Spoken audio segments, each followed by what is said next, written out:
Welcome back to another episode of the Seattle Sports Show where we love Seattle pro sports. I'm your host, Mikey, and today I am bringing you a Seahawks 2025 mock draft, a way too early edition. I'm not even going to put 1.0 on this or anything. This is just a way too early edition of a 2025 mock draft for the Seahawks. And in this one, we're not going 7 rounds deep. We're just going to go round 1 because guess what? I don't know all the players that are coming out in the 2025 draft yet. I haven't started that process yet of watching all those players, but there are a few players that I am aware of that are going to be in that first round of the 2025 NFL draft, or project to be. We'll see. There could be some underclassmen that decide to continue their college careers, but based on how the talent and the projection that they'll come out of college next year, that's what we're going to go off of. Now, the other thing we're going to go off of is projections, and most of the time, or I think all the time for my mock drafts, we have been using Pro Football Network Simulator. In this one, we will use Pro Football Focus Simulator because they have a projection for us that lines up with Vegas and experts. You might be wondering, well, what did they think?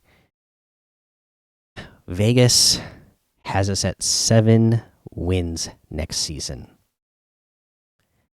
That's not so good, is it?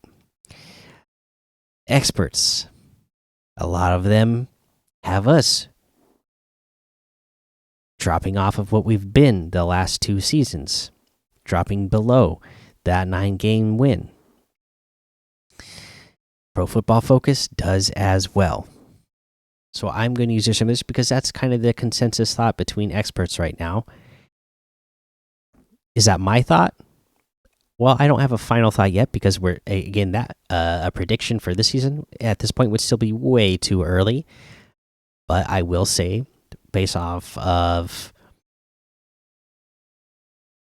the knowledge of this current roster, just what we have offensively alone.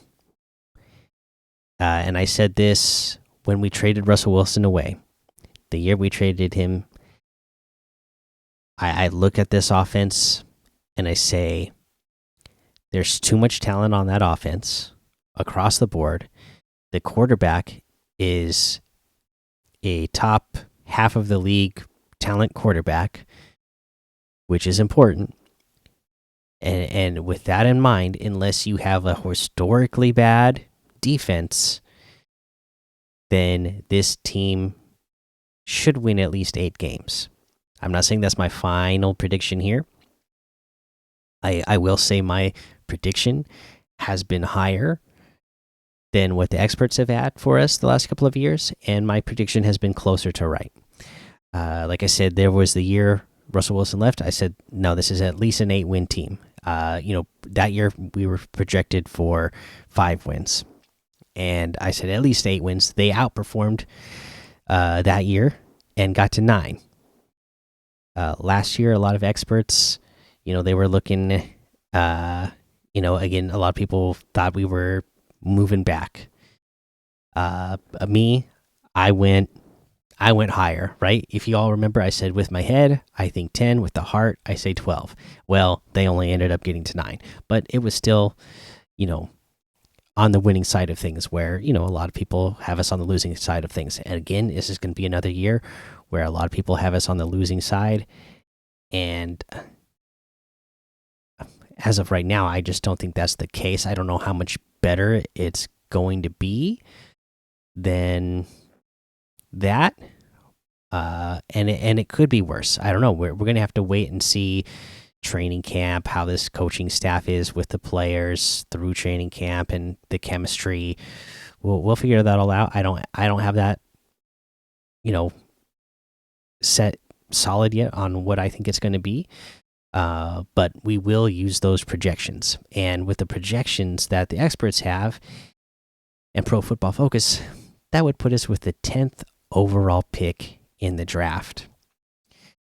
Now, I tried recording this video once already, and when I meant to hit, I brought up my recording software here, and then I meant to switch back over to the website and then hit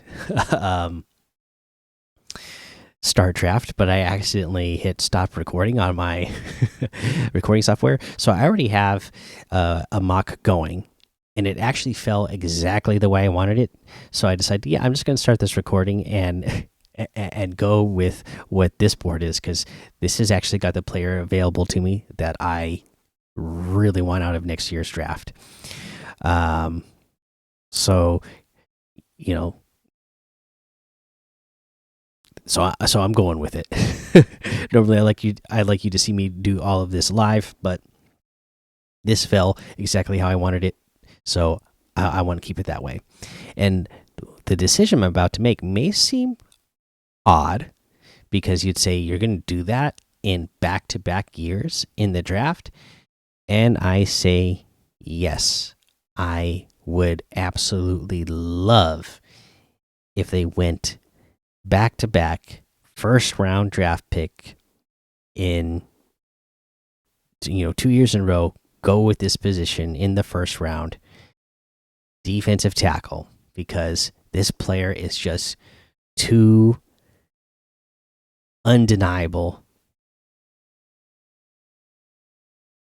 to pass on. You can't pass on him. If he was available to you, if you were really picking at 10 and he was available to you, you would pick him. You got Byron Murphy this year. Again, to me, maybe he's a top 10 pick in another year. But obviously this year he wasn't. To me, if a player is truly a top 10 pick, then they're undeniable. And I think this player would be undeniable. It wouldn't matter what the draft class was. This player would be a top 10 pick. We're picking him here at 10, and I'm afraid even if we did have the 10th pick overall in the first round, this player would not be available to us, because I suspect by the end of the season, the college season, he's going to work himself up even higher into the draft board, and maybe he's a top 5 pick. People can't. Maybe it'll be like Jalen Carter, where he'll be undeniable. Right? The only thing that would hold him back would be, some sort of major character flaw and major incident with the law. Right? That was the only thing that held Jalen Carter back. Well, this player, I don't think we're going to run into any of those problems. Got a Michigan man. We're going with Mason Graham. They don't have any of this stuff up here, of course, yet. But my goodness, we're drafting Mason Graham, and that is our player for the 2025 NFL draft. Okay, what is going on here? Okay, they're gonna grade my draft for me. Thank goodness. I already know it's an A plus. It's got to be. Yep, it is a A plus.